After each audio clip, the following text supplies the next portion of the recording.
আপনি তারেক রহমান সাহেবের আজকে যে প্রেস কনফারেন্স, সেখান থেকে আপনার জন্য মূল টেক অ্যাওয়ে কি, মূল বার্তাটা উনি আসলে দেশের মানুষকে, সারা বিশ্বকে কি দিতে চেয়েছেন?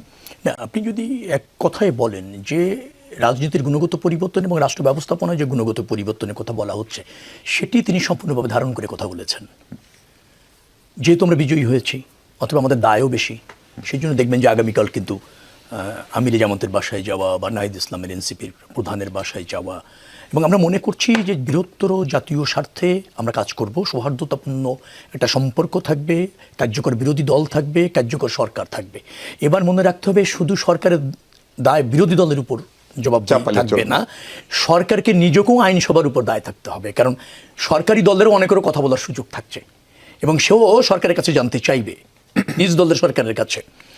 যার ফলে আমাদের রাষ্ট্রের তিনটি বিভাগ, ধরেন নির্বাহী বিভাগ, আইন বিভাগ, বিচার বিভাগ, তিনটি স্বতন্ত্রভাবে ফাংশন করছে। কারণ আইন বিভাগের কাজ হবে সরকার ঠিকমতো ফাংশন করছে কিনা সরকারকে জবাবদিহিতার মধ্যে রাখা। নির্বাহী বিভাগ এবং আইন বিভাগ আবার বিচার বিভাগের কাছে ওই দুই বিভাগ সঠিকভাবে ফাংশন করছে কিনা তারও একটা কিন্তু অবজারভেশনের মধ্যে থাকে। আর জনগণ তো আছেই, যেহেতু গ্রহণযোগ্য নির্বাচনের সার্বজনীন পথ আমরা নিশ্চিত করেছি যে 5 বছর শেষে ক্ষমতায় ছেড়ে আপনাকে নির্বাচন করতে হবে। যার ফলে জনগণের ক্ষমতায়ন যখন হচ্ছে নিশ্চিতভাবে, তখন কিন্তু রাজনৈতিক দলগুলি, সরকারি দল, বিরোধী দল, উভয় কিন্তু যথা উপযুক্ত ফাংশন করার প্রয়োজন রয়েছে।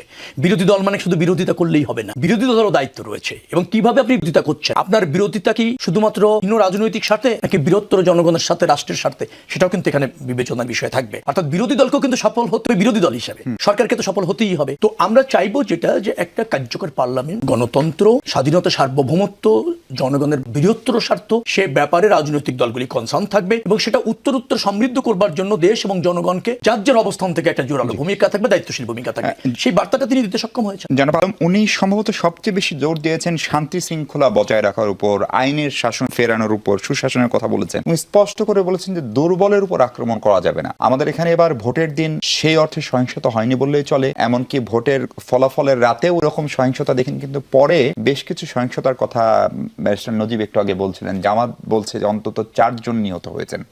ফলে আমি যদি ধরে নিই যারা নিহত হয়েছেন তারা রাজনৈতিকভাবে কম ভোট পেয়েছেন, বা তারা দুর্বল, বা তারা ধরেন মানে ধর্মীয়ভাবে মূল কি বলে ইসলাম ধর্মের অনুসারী না, অথবা তারা নারী, অথবা তারা পাহাড়ের মানুষ, দুর্বলের উপর আক্রমণ হবে না। তারেক রহমানের যে বার্তা উনি আন্তর্জাতিক গণমাধ্যম বা সারা পৃথিবীকে দিলেন, এবং তার বিপরীতে ডক্টর নজিব যে পরিসংখ্যান দিচ্ছেন অন্তত 4 জন নিহতের ঘটনা, আপনি সংখ্যা অনুপাত তুলনা করলে এটাকে কম প্রমাণ করতে পারবেন, এবং এটা যে কোনো সময়ের চাইতে কম খারাপ। কিন্তু একটি মৃত্যু কি প্রত্যাশিত? এবং এখানে বিএনপির কাছে মানুষের যে পাহাড় সম প্রত্যাশা, সেইটা খানিকটা মানে আপনার হতাশায় পরিণত হতে পারে কিনা? না, একটা মৃত্যু কাম্য নয়, কোনো সংঘাতই কাম্য, কিন্তু সব সংঘাতকে রাজনৈতিকভাবে বিবেচনা করাটাও একটা অন্য ব্যাপার। কারণ একবার একটা নির্বাচন হয়ে যাওয়ার পর যে সংঘাতগুলি বিচ্ছিন্নভাবে হয়েছে, প্রার্থী সমর্থক অথবা বংশগত অথবা আধিপত্য বিস্তার, এটা একটা জিনিস আছে অনাকাঙ্ক্ষিত।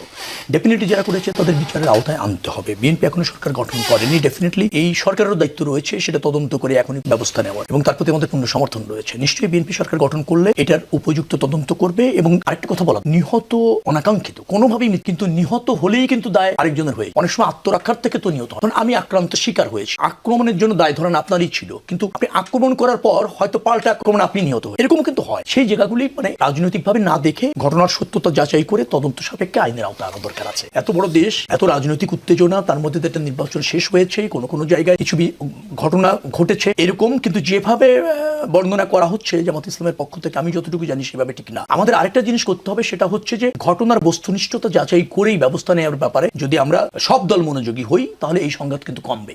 কিন্তু আমরা যদি আবার রাজনৈতিকভাবে খালি দায় চাপানোর চেষ্টা করি যে আমরা নিহত হয়েছি দায় অন্য দলের, অথবা অমুক নিহত হয়েছে দায় অন্য দলের, তখন কিন্তু বিচারের বাণী নিবৃত্তে কাঁদে। আমি সেই জায়গায় যেতে চাইছি।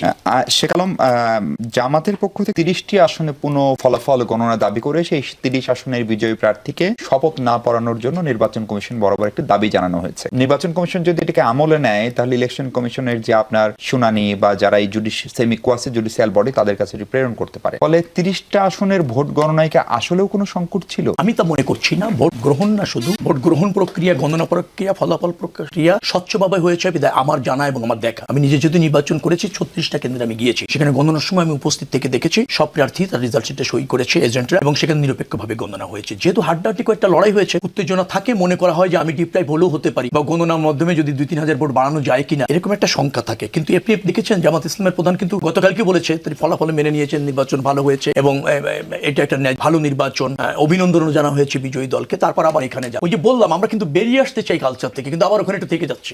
মানে ক্ষমতার অংশ হওয়া বা নিজের আধিপত্য বা নিজের পরাজয়টাকে অন্য কোনো এক্সকিউজ দিয়ে বিতর্কিত করা যায় কিনা, অথবা দলের অন্যদেরকে মেসেজ দেওয়া যায় কিনা চাঙ্গাটার জন্য অথবা দলের সাথে থাকার জন্য ব্যর্থতার দায় নিতে না চাওয়া, এই কালচার থেকে এই বক্তব্য মনে করে যে জামাত ইসলাম সম্পূর্ণ বিরতি আসতে পারে। তারপর আমি বলি যে যেহেতু তারা সন্দেহ করে, তারা এই দাবি করতেই পারে, রাজনৈতিক দল হিসেবে এই দাবি করা খুব অযৌক্তিক বা অন্যায্য দাবি বিএনপিও কেউ চেয়েছে, ধরেন ঢাকার আমিনুল। না আচ্ছা, আমাদেরও আছে মানে কি যেখানে যেখানে কন্টেস্টে যে হেরেছে সেই প্রার্থী মনে করতে চায় না, মেনে নিতে চায় না যে এই কয়টা ভোটে হারার তো কথা না। আচ্ছা দেখি একটা চেষ্টা করি পুনর্গণনা হলে কিছু হয় কিনা, এই অবুঝ মনকে আপনি সান্ত্বনা দেবেন। আলটিমেটলি নির্বাচন কমিশন যদি দায়িত্ব পালন যেভাবে করেছে ডেফিনেটলি আস্থা রাখাটাই শ্রেয়।